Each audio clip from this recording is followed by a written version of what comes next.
This clip is brought to you by SaveWithConrad.com.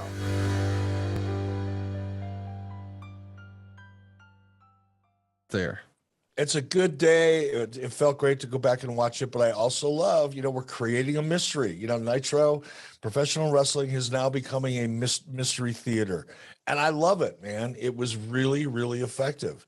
Might be time for people to go back and take a look at some of the stuff and think about how it could be integrated today, because it worked, man. That's how you hook the audience.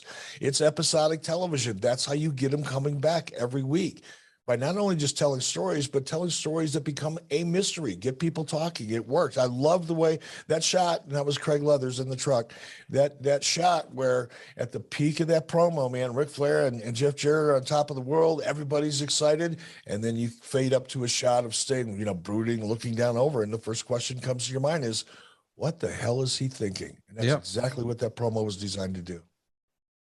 Very well done. And of course, we saw the Scorpion Death Drop on Jeff Jarrett the week prior, and man, we're getting knee deep into Crow Sting here, and it's kind of crazy to think that, in my mind's eye, Sting was the Surfer character for much longer. Boy, that is just not the case. I mean, less than 10 years for Surfer Sting, and these last 25, it's the Crow Sting.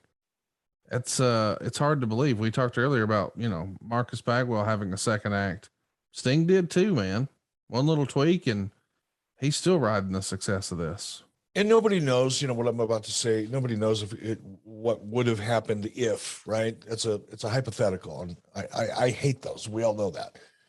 But when you think about it, what if Sting would have held on to that Surfer Sting character?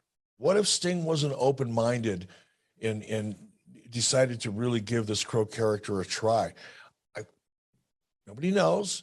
But I think with the evolution of the industry, the evolution of the product, the evolution of the audience, I don't think it's unfair to suggest that Surfer Sting might have fallen by the wayside. But he adapted. He adapted to a new way of doing things. He adapted to a new character. He adapted to a new audience. He adapted to a new format. He not only adapted, he conquered and made the most of it. And I think of, one of the knocks on WCW for a long time was, they never create new characters. They never created new characters. All they did was take other people's characters. And I'll throw a flag on that. I mean, partially that's true, of course. There were a lot of characters from WWE that came over to WCW. That's obvious. But when you think about it, we recreated Hulk Hogan's character, which arguably had one of the biggest impacts on the wrestling business probably in the last 25 years. And no, it wasn't Hulk Hogan was an original creation, or the NWO version.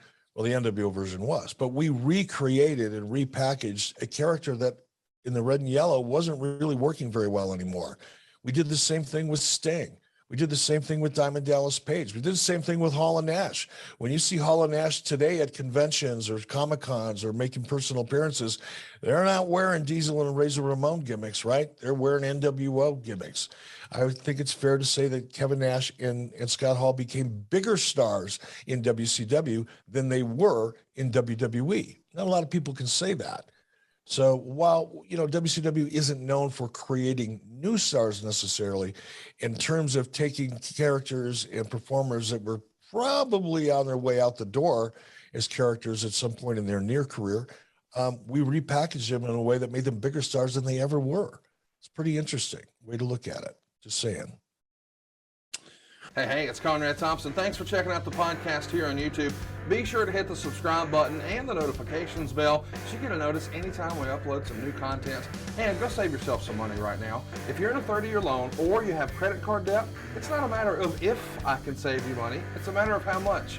Find out right now for free at SaveWithConrad.com.